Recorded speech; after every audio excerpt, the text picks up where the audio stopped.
ദൈവമേ, ഈ പോലീസുകാർക്ക് കൂടി ഗുണ്ടൽ ഒതുക്കുന്നുണ്ടേ ഞങ്ങൾക്ക് പോലത്തെ ആൾക്കാർക്ക് ഒരു ജോലിയില്ലെന്ന്. എന്തെങ്കിലും ഒരു ജോലി കണ്ടെത്തണം. Hello hello hi hi hello hello. വീട് എവിടെയാണ്? എൻ്റെ വീട് ആലപ്പുഴയാണ്. ആലപ്പുഴയാണ് വീട്? അതെ അതെ അതെ. അവിടെ ഒരു അമ്പലമില്ല? അമ്പലം? ആലപ്പുഴ അമ്പലം ഉണ്ടല്ലോ. പള്ളി? പള്ളി ഉണ്ടല്ലോ. മുറുക്കാൻകട ഉണ്ടല്ലോ. സിനിമാ തിയേറ്റർ ഉണ്ട്. ആലപ്പുഴക്ക് നല്ല പരിചയമാണല്ലേ? പരിചയം ഉണ്ടായിട്ടല്ല, കേരളത്തിൽ എല്ലാ സ്ഥലത്തും അമ്പലം പള്ളി മുറുക്കാൻകടയൊക്കെ ഉണ്ടാവില്ല, അതുകൊണ്ട് പറഞ്ഞു. എന്താ കാലിന്റെ പോലെ ചാണകം ചവിട്ടിട്ട് കഴുകാത്തത്? ഇത് ചാണകം ചവിട്ടിയല്ലോ, ഇതാണ് ഷൂ എന്ന് പറയുന്ന സാധനം. ഷൂ ആണോ? അതെ അതെ, ഷൂ ആണത്. അതെ അതെ. അത് എവിടുന്ന് മേടിച്ചതാണത്? ഇത് MG റോഡിൽ ഒരു ഫുഡ് വെയർ മേടിച്ചാണ്. ആണോ? അതെ. ഇതെങ്ങനെയുണ്ട്? ഇത് കൊള്ളാലോ, കുഴപ്പമില്ലല്ലോ. ഇത് എവിടുന്ന് മേടിച്ചാണ്? ജനിതക ജ്വല്ലറി ആലപ്പുഴ. ഇവിടെ എന്ത് മണ്ടത്തോടെ താൻ പറഞ്ഞത്? എല്ലാവരും ജ്വല്ലറി സ്വർണ്ണം എടുക്കാനല്ല പോണത്, ഷൂ എടുക്കാനാണ് പോണത്. ആളുകൾ പുറത്തയച്ചിട്ട് പോകും. അങ്ങനാണല്ലേ? ഇങ്ങനെ ജീവിച്ചു പോകുന്നു താങ്കളെ പോലെ. മോന്ത കണ്ടാലും പറയും. അറിയല്ലേ? ഈ ഷർട്ട് എവിടുന്ന് മേടിച്ചതാണ്? ഇതോ? ഇത് അയ്യപ്പാസ് കോട്ടയം. ആണോ? ഇതെങ്ങനെയുണ്ട്? ഇത് കൊള്ളാം, കുഴപ്പമില്ല. എങ്ങനെയുണ്ട്? അടിപൊളിയാണല്ലോ. അടിപൊളി, സൂപ്പറാണല്ലോ. എവിടുന്ന് മേടിച്ചാണെന്നറിയാം? എവിടെ മേടിച്ചാ? ഗുരുവായൂർ അമ്പലം, ഗുരുവായൂർ സിറ്റി. ഇവിടെ ഗുരുവായൂർ അമ്പലത്തിൽ തൊഴാനല്ലേ പോണത്, ഷർട്ട് മേടിക്കാണ് പോണത്. ആളുകൾ പുറത്തയച്ചിട്ട് ഒരു ചട്ടുകൊണ്ട് വരും. മറ്റേത് കള്ളൻ. ഇങ്ങനെ ജീവിച്ചു പോകുന്നു താങ്കളെ പോലെ. ജീവിക്കണമല്ലോ. ഈ ആലപ്പുഴയിൽ കല്യാണം കഴിക്കുന്നതിന് മുന്നേ പെണ്ണ് കാണാൻ പോകുന്ന വല്ല ചടങ്ങുണ്ടോ അവിടെ? അത് ആലപ്പുഴയിൽ മാത്രമല്ല, കേരളത്തിലും ഇന്ത്യയിലൊക്കെ അങ്ങനെയാണ്. ആ ചടങ്ങുണ്ട്. അമേരിക്കയിൽ അങ്ങനെയല്ലല്ലോ. അമേരിക്കയിൽ പെണ്ണ് കണ്ടിട്ടുള്ള കല്യാണം കഴിക്കുന്നതിന് മുന്നേ പോകുന്നത്. അമേരിക്കന്റെ കൾച്ചർ എനിക്കറിയില്ല. അല്ലല്ലേ? അമേരിക്കൻ കൾച്ചർ കേരള കൾച്ചർ വളരെ ഡിഫറൻസ് ഉണ്ടല്ലോ. അതല്ല, പിന്നെ ഞാൻ പെണ്ണ് കാണാൻ വേണ്ടി പോയിരുന്നല്ലോ. ഇയാൾ പെണ്ണ് കാണാൻ പോയോ? അപ്പൊ കല്യാണം കഴിച്ചിട്ടില്ല? കഴിച്ചിട്ടില്ല, പെണ്ണ് കാണാൻ വേണ്ടി പോയി. അത് പറയുമ്പോഴേക്കും താളം പേറും. എന്തിനാ നാണിക്കണത്? ഇത് ആണുങ്ങൾ പറഞ്ഞാണല്ലോ ഈ പെണ്ണ് കാണൽ ചടങ്ങ്. ആണുങ്ങൾക്കാണ്. പെണ്ണുങ്ങള് പെണ്ണ് കാണാൻ പോവില്ലല്ലേ? കേരളത്തിൽ അങ്ങനെ പതിവില്ലല്ലോ. ഞാൻ പെണ്ണ് കാണാൻ വേണ്ടി പോയപ്പോ ഇതാ ചായ എന്ന് പറഞ്ഞ് പെണ്ണ് എന്റെ മുന്നിൽ ഒരു നൃത്തം. അത് പിന്നെ സർവ്വസാധാരണം. ആ സമയത്ത് എനിക്ക് എന്തോ ഒരു ഇത്. ഇവിടെ എന്തിനാ നാണിക്കുന്നത്? പെണ്ണിനെ നാണിക്കണം. നമ്മൾ ആണുങ്ങൾ പുരുഷത്തോടെ നിൽക്കണം. അല്ലേ? അതെ. പെണ്ണ് നാണിച്ചിങ്ങനെ നിന്നു. അപ്പൊ ഞാൻ ഇപ്പോഴത്തെ മറ്റേ മുറത്തിന്റെ ഒരു ഇതാണല്ലോ, തലമുറത്തിന്റെ, ഇപ്പോഴത്തെ തലമുറത്തിന്റെ ആണാണല്ലോ. അപ്പൊ പെണ്ണിനോട് എന്തൊക്കെ ചോദിക്കണമെന്ന്. പിന്നെ പെണ്ണിനോട് തീർച്ചയായിട്ടും ചോദിക്കണം. ചായ കൊണ്ടുതന്ന ഉടനെ തന്നെ ചോദിച്ചു. എന്ത് ചോദിച്ചു? ചായ കൊണ്ടുതന്ന എനിക്ക് ആ ഉടനെ തന്നെ ഞാൻ ചോദിച്ചു, ചായക്ക് കടിയൊന്നുമില്ല മോളെ എന്ന്. ഇങ്ങനെ ഒരു പെണ്ണിനെ കൊണ്ട് ചോദിക്കേണ്ടത്, പെണ്ണിന്റെ പേരെന്താണ്, പെണ്ണ് എത്ര വരെ പഠിച്ചു എന്നൊക്കെയല്ലോ ചോദിക്കേണ്ടത്. രണ്ടാമത്തെ പ്രാവശ്യം അതാണ് ചോദിച്ചത്. എന്താണ് ചോദിച്ചത്? രണ്ടാമത്തെ പ്രാവശ്യം ചോദിച്ചു, എക്സ്ക്യൂസ് മീ, എത്ര വരെ പഠിച്ചു എന്ന്. അപ്പൊ എന്ത് പറഞ്ഞു? അവള് പറഞ്ഞു എന്നോട് ഡിഗ്രി തോറ്റു എന്ന്. അപ്പൊ ഒന്നും പ്രതികരിച്ചില്ല. 1 മണിക്കൂർ നിന്ന നിൽപ്പിൽ അവളോട് ഞാൻ ദേഷ്യപ്പെട്ടു. എന്താ പറഞ്ഞു? ഡിഗ്രി തോറ്റ പെൺകുട്ടി വീട്ടിലിരിക്കാണോ? SSLC എഴുതി രണ്ടാമതും ജയിക്കണ്ടേ? ഈ സമയത്താണ് ചുമരിന്റെ മുകളിൽ ഒരു ഫോട്ടോ കാണുന്നത്. എന്നിട്ട് ഭിത്തിയിലൊരു ഫോട്ടോ കാണുന്നത്. അപ്പൊ ഞാൻ അവളോട് ചോദിച്ചു, അച്ഛൻ മിലിറ്ററിയിലാണല്ലേ മോളെ? അച്ഛൻ മിലിറ്ററിയിലല്ലാന്ന്. അപ്പൊ ഇത് പിന്നെ അലിയനായിരിക്കും. അലിയനും അല്ലാന്ന്. അപ്പൊ അമ്മാവനായിരിക്കും. ഞാൻ പറഞ്ഞു അമ്മാവനാണോന്ന്. അമ്മാവനും അല്ലാന്ന്. പിന്നെ ആരാണത്? ഞാൻ ചോദിച്ചു പിന്നെ ആരാണെന്ന്. അപ്പൊ അവള് പറയാണ് സുഭാഷ് ചന്ദ്രബോസ്. എടാ, നീ ആരോടാണ് ഈ സംസാരിക്കണത്? എന്താണ്? എടാ, റൗഡി രാജനാണത്. റൗഡി രാജനാണോ? അത് മാത്രല്ല, നിന്റെ പെങ്ങളെ ലൈൻ അടിച്ചവനാണത്. ചോദിക്കടാ നീ. ഇവനാണത് ചോദിക്കടാ നീ അങ്ങോട്ട്. എടാ നീ ചോദിക്കും, നീ അല്ലേ റൗഡി രാജൻ എന്ന് ചോദിക്കടാ. നിങ്ങളൊന്നും ചോദിച്ചു? നീ ചോദിക്കാൻ ധൈര്യമായിട്ട് ചോദിക്കും. നീ ആണല്ലേടാ, ചോദിക്കണം അങ്ങോട്ട്. പ്രശ്നമൊന്നുമില്ല, രണ്ടര പൊട്ടിച്ചോടാ. നീ ചോദിക്കും. അവരുടെ റൗഡി തരം നീ ചോദിക്കും. നിങ്ങളാണോ റൗഡി രാജൻ? ഞാനാണ് ഈ റൗഡി രാജൻ.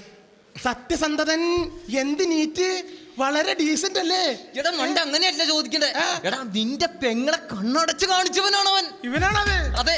അപ്പൊ അവന്റെ അടുത്ത് നീ ദേഷ്യപ്പെട്ട് ചോദിക്കുക. ഇന്നൊക്കെ ഇവിടെ എന്തെങ്കിലുമൊക്കെ നടക്കും. ചോദിക്കടേ, നിന്റെ പെങ്ങളെ കണ്ണടച്ച് കാണിച്ചവനെ ചോദിക്കണം. നീ ചോദിച്ചാൽ മതിയോ? എടാ നീ ചോദിക്ക. എന്റെ പെങ്ങളെ ഇങ്ങനെ കാണിച്ചിരുന്നു? നിന്റെ പെങ്ങളെ നോക്കി ഞാൻ 5 പ്രാവശ്യം ഇങ്ങനെ കളിച്ചു. സത്യമായിട്ട് കളിച്ചു. സത്യം. എന്ത് നല്ല സത്യസന്ധതൻ. അങ്ങനെയാണോ ചോദിക്കണേ? നീ ചേട്ടനാണ്, നിന്റെ പെങ്ങളുമായിട്ട് സിനിമയ്ക്ക് പോയവനവൻ. എടാ നീ ചോദിക്കണം. ഇവനാണ് എന്റെ പെങ്ങളെയും കൊണ്ട് സിനിമയ്ക്ക് പോയത്. ഇവനാണ്. ഇവിടെ കൊടുക്കണം. ഞാൻ സിനിമയ്ക്ക് പോയത്. എന്റെ പെങ്ങളെയും കൊണ്ട് സിനിമയ്ക്ക് പോയിരുന്നു. ഇയാളെ പെങ്ങളെയും കൊണ്ട് ഞാൻ സിനിമയ്ക്ക് പോയിരുന്നു. ഏതായിരുന്നു സിനിമ? ചാന്ത് പൊട്ട്. അതെങ്ങനെ സിനിമ ശരിക്കും എങ്ങനെയുണ്ടത്? വളരെ വെറൈറ്റി പടം. വെറൈറ്റി ദിലീപിന്റെ ജീവിതത്തിൽ ഒരു ബ്രേക്ക് ആയിരിക്കും. പിന്നെ എന്നിട്ട് മമ്മൂട്ടി മോഹൻലാൽ അങ്ങനെ ചെയ്യാൻ പറ്റുമല്ലോ? മമ്മൂട്ടി മോഹൻലാലിന് പറ്റില്ല, ദിലീപിന് മാത്രം പറ്റും. അങ്ങനെയല്ലേ? വളരെ പറഞ്ഞത് മമ്മൂട്ടി മോഹൻലാൽ ഇതിനെക്കാട്ടി നന്നായിട്ട് ചെയ്യുന്നു. ചെയ്യൂല, സത്യം. ഇവിടെ പൊട്ട അങ്ങനെയാണോ ചോദിക്കുന്നത്? നിന്റെ പെങ്ങളെ കൊണ്ട് സിനിമയ്ക്ക് പോയിട്ട് നീ ചൂടായിട്ട് ചോദിക്കാം. ഇവിടെ അടിക്കണം അവന്റെ മോൻ നോക്കി അടിക്കണം. എന്റെ പെങ്ങളെ കൊണ്ടുപോയി സിനിമയ്ക്ക് പോയാൽ അടിക്കണം. അങ്ങനെ ഇനി എന്റെ പെങ്ങളെയും കൊണ്ട് സിനിമയ്ക്ക് പോയാൽ, നിന്റെ പെങ്ങളെ കൊണ്ട് സിനിമയ്ക്ക് പോയാൽ അടിച്ച് നിന്റെ മോന്തര ഷേപ്പ് ചെയ്യാൻ മാറ്റും. എന്റെ അല്ല അവന്റെ അവന്റെ മോന്തത് ഇവിടെ ഒരു അടി കൊടുക്ക്. എവിടെ? ഇവിടെ ഇവിടെ കൊടുക്കണ അടി ഇവിടെയാണോ? ഇവിടെ ഇങ്ങനെ വന്നേ.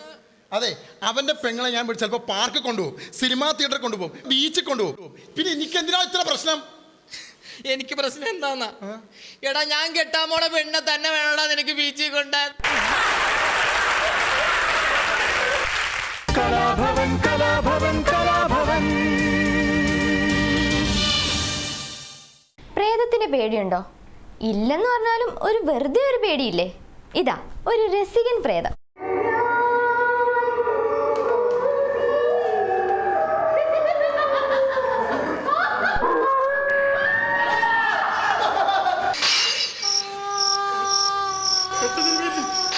എന്താണ് ഉണ്ടായേ? തെക്കിയുടെ ഭാഗത്ത് നാക്കൊക്കെ നീട്ടി അവളിങ്ങനെ നിക്ക.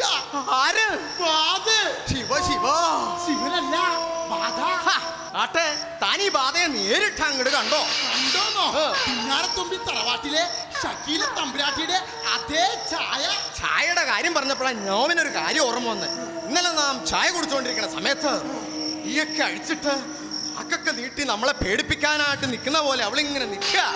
ഓമിന് അല്പം മന്ത്രവിദ്യകളൊക്കെ അറിയാവുന്നതുകൊണ്ട് ഇങ്ങനെ രക്ഷപ്പെട്ടു പോകുന്നു എന്ന് പറഞ്ഞാൽ മതിയല്ലോ. ആട്ടെ, എന്താണോ ഒരു പ്രതിവിധി അങ്ങ് പറയാ? താൻ മേമന ഇല്ലെന്ന് കേട്ടിട്ടുണ്ടോ? അവിടുത്തെ മേപ്പാടൻ തിരുമേനിയെ കുറിച്ചോ?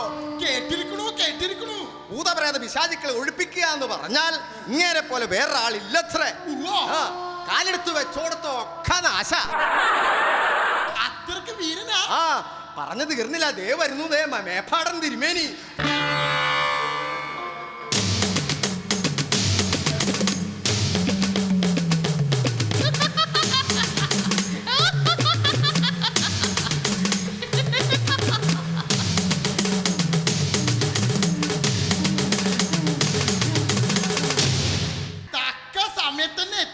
ചക്ക സമയത്ത് എത്തിയെന്ന്. പിന്നെ അല്പം ചക്ക കഴിച്ചിട്ട് അങ്ങ് തുടങ്ങാം. ചക്കയല്ല തക്ക, തങ്കമണിയുടെ താ. എന്താണോ വരാൻ ഇത്ര വൈകിയത്? ഒരു ഒഴിപ്പിക്കലുണ്ടായിരുന്നു. ഒഴിപ്പിക്കലോ? ആ ഒഴിപ്പിക്കലേ. അത് മെനിയാന്ന് മേമന ഇല്ലെന്ന് കേട്ടിട്ടുണ്ടോ? കേട്ടിരിക്കണു. ധാരാളം. അവിടുത്തെ ശീലാവതി തമ്പുരാട്ടി 5-5.5 അടി ഉയരം വരും. വെളിച്ച ഈറനൊക്കെ ഉടുത്തുകണ വരുന്ന സമയത്ത് കുളിച്ചു വരികയാണേ. ആര് കണ്ടാലും ഒന്ന് കൊതിച്ചു പോകും. കേറി ഒരൊറ്റ പിടുത്തം. തിരുമേനി കയറി പിടിച്ചോ? ഞാനല്ല, ബാധ കയറി പിടിച്ചു. മൂട് മൊത്തം കളഞ്ഞിരിക്കണു. പിന്നെ കോഴിമുട്ടയിൽ ഒരു പ്രയോഗമായിരുന്നു.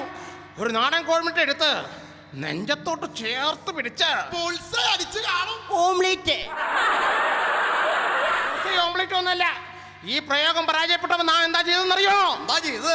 വടിയെടുത്ത് അടിച്ചാട്ടി ഇറക്കി വിട്ടില്ലേ? ബാധയെ അടിച്ചാട്ടി ഇറക്കി വിട്ടോ? ഞങ്ങളെ. എന്തൊക്കെയാണ് ഇവിടെ ലക്ഷണങ്ങൾ കണ്ടു തുടങ്ങിയത്? ഇവിടുത്തെ ലക്ഷണങ്ങൾ എന്ന് പറഞ്ഞാൽ ഓമൻ ഇങ്ങനെ കഥകളിയും കഴിഞ്ഞ് ഇങ്ങനെ രാത്രി 12 മണിക്ക് വീട്ടിൽ വന്നപ്പോ ഓമന് കലശലായ ഒരു ആഗ്രഹം, അല്പം പാല് കുടിച്ചാലോന്ന്. രാത്രി 2 മണിക്ക് നല്ല സമയം. അടുക്കളയിലേക്ക് ചെന്ന് പാലൊക്കെ എടുത്ത് അടുപ്പത്ത് വെച്ച് തീയൊക്കെ നന്നായിട്ട് അങ്ങോട്ട് കത്തിച്ചു. അരമണിക്കൂർ കഴിഞ്ഞ് നോക്കുമ്പോ എന്താ കണ്ടത്? പാലൊക്കെ തിളച്ചു മറഞ്ഞ് ഞങ്ങൾ പോയിരിക്കണു. ശിക്ഷ എന്തോ? മിൽക്ക് മൂർത്തി. കണ്ടും ചില ലക്ഷണമൊക്കെ. എന്താണ്? ഊണ് കഴിക്കാൻ വേണ്ടി ഊട്ടുപുരയിലെങ്കിൽ ചെന്നപ്പോ ഞെട്ടി വിറച്ചുപോയി. ഊണ് മേശയും കസേരയും അപ്രത്യക്ഷമായിരിക്കുന്നു. അത് ഇൻസ്റ്റാൾമെന്റ് എടുക്കുമ്പോൾ ഓർക്കണമായിരുന്നു. ഞാനും വരുമ്പോ ചില ലക്ഷണങ്ങളൊക്കെ കണ്ടു. എന്താണാവോ കണ്ട ലക്ഷണങ്ങള്? വരുന്ന വഴിക്ക് ഒരു കറുത്ത പൂച്ച, കണ്ണുകളൊക്കെ ചുവന്ന കളർ, എന്റെ പിറകിൽ മന്ദം. നിന്നോട് നിരവധി തവണ ഞാൻ പറഞ്ഞിട്ടുണ്ട്, കാര്യമായിട്ടൊരു കാര്യം പറയുമ്പോ പിറകിൽ നിന്ന് സൗണ്ട് ഉണ്ടാക്കരുതെന്ന്. നീ കഴിഞ്ഞ ആഴ്ച സൗണ്ട് ഉണ്ടാക്കിയതാണ്. 16 സാറേ കിടക്കുന്നത്. മന്ദം മീൻകാരൻ മുഹമ്മദിന് MIT-യുടെ പുറകെ ഒറ്റ ഓട്ടം. അവൻ കണ്ടൊരു ലക്ഷണം. എന്താണ്? ആ കറുത്ത പൂച്ചയുടെ വായിൽ ഒരു ചാള.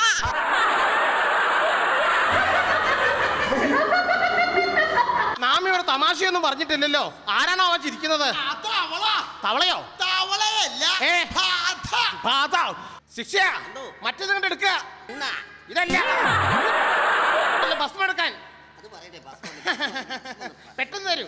അതെ അതെ അതെ. ഈ ഭസ്മം കൊണ്ടുപോയിട്ട് ഈ വീട്ടിൽ തെക്കേറ്റ് തിരുത് ആ ഉഷാറായിട്ട് അങ്ങോട്ട് പ്രാർത്ഥന തുടങ്ങിക്കോളൂ. അങ്ങോട്ട് പൊക്കോളൂ. ഇങ്ങോട്ട് വരിക. നിങ്ങളും അതുപോലെ തന്നെ തെക്കേറ്റത്ത് പോയി പ്രാർത്ഥന അങ്ങോട്ട് തുടങ്ങിക്കോളൂ. പിന്നെ ഈ മന്ത്രവും തന്ത്രവും ഒക്കെ കഴിഞ്ഞ് പോകുന്ന സമയത്ത് ദക്ഷിണയായിട്ട് ഒരു 500 രൂപ ഞങ്ങൾക്ക് തരണം. കേക്കണില്ല. ഓ ചെവിടെ കേൾക്കുന്നില്ല. അമ്മ ഇങ്ങോട്ട് വരിക. ദക്ഷിണയായിട്ട് ഒരു 500 രൂപ തരണം. കേക്കണില്ലെന്നേ. മറ്റേ ചെവിയിൽ പറയാം. ദക്ഷിണയായിട്ട് ഒരു 1000 രൂപ തരണം. ഈ ചെവി തന്നെ പറഞ്ഞാ മതി. പെട്ടെന്നൊരു കളം പറിക്കൂ. കബഡി കളിക്കാനാണോ? കബഡി കളിക്കാനല്ല, അവളെ ഈ കാലത്തിലേക്ക് ആവാഹിച്ചിരുത്താൻ ഞാനാണ് പറയുന്നത്. നീ ഇങ്ങോട്ട് വരുന്നോ അതോ ഞാൻ അങ്ങോട്ട് വരണോ? ഞാൻ അങ്ങോട്ട് വരാം. ആരാണ് ചിരിച്ചത്? അവളോടാണ് പറഞ്ഞത്. ഇങ്ങോട്ട് വരുന്നോ ഞാൻ അങ്ങോട്ട് വരണോ? ഞാൻ അങ്ങോട്ട് വരാം.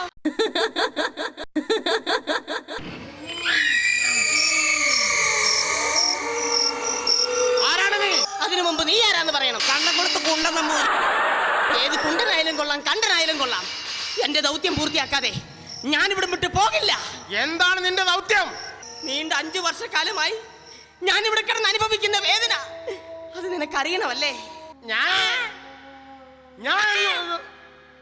വേണ്ട. അയ്യോ, അങ്ങനെയല്ല.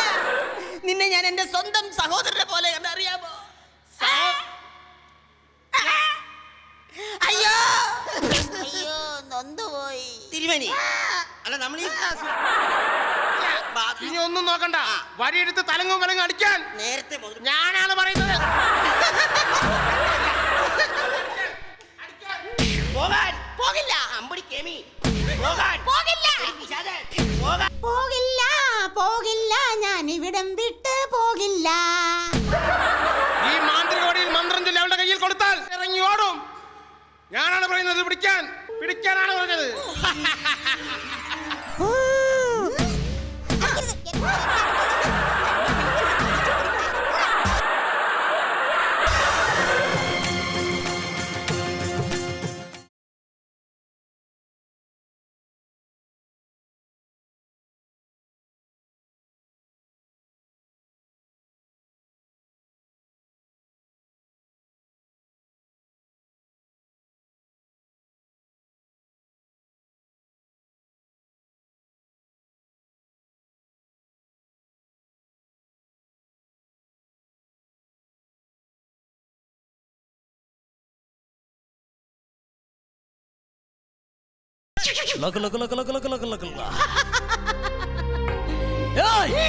உங்க சிறுவர்த்துங்க நீங்க யாரு? ഞാൻ ചന്ദ്രമുഖി. நீ ஒழிஞ்சு போகணுமா நான் ஒழிப்பிக்கணுமா? ഇല്ല, ഞാൻ ഇവിടെ വിട്ട് ഒഴിഞ്ഞു പോകില്ല. போவாது പോകാതെ போவாது പോവാതെ நீ போக முடியாது. പോക മുടിയാതെ போக மாட்ட. മാട്ടെ. இன்னைக்கு துர்காஷ்டமி. சந்திரமுகி ராஜாவை பழி தீர்க்க போற நாள். ஏய் சந்திரமுகி, இந்த சரீரம் விட்டு நீ ஒளிஞ்சு போயால் நான் உன்னை എന്നെ സഹായിക്കാം. சகாயிக்கா. எனக்கு என்ன வேணும்? എനിക്ക് എനിക്ക് എനിക്ക് 5 ലക്ഷം രൂപ വേണം. இந்த சரீரம் விட்டு போകാൻ எனக்கு அந்த 5 ലക്ഷം രൂപ.